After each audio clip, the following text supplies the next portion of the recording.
Hello అండి. పిండి వంటలు లేనిది సంక్రాంతి ఎలా కంప్లీట్ అవ్వదో, అలానే మీ క్రేవింగ్ సాటిస్ఫై అవ్వాలనుకుంటే మీరు తప్పకుండా ఈ ప్లేస్‌నైతే విజిట్ చేయాలి. ఇక్కడ మేము చాలా ఐటెమ్స్ ఆర్డర్ చేశామండి.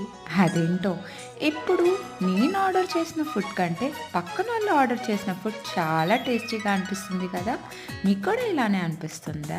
సరే, ఫుడ్ విషయానికొస్తే చాలా చాలా టేస్టీగా ఉంది. ప్రతి డిష్ మళ్ళీ మళ్ళీ ఆర్డర్ చేయాలి, మళ్ళీ మళ్ళీ తినాలనేలా అంత టేస్ట్ బావుంది. ఇవన్నీ చెప్తుంది ఇంతకీ రెస్టారెంట్ ప్లేస్ ఏంటో చెప్పట్లా అనుకుంటున్నారు కదా! అదే అండి మన స్పైసీ వెన్యూ. సో, మీకు కూడా మీ క్రేవింగ్ సాటిస్ఫై చేయాలనుకుంటే తప్పకుండా ఈ ప్లేస్‌నైతే విజిట్ అయిపోండి. నేను తిన్న ఐటెమ్స్ అన్నీ క్యాప్షన్‌లో మెన్షన్ చేస్తా. Do check it out. Thank you. Bye.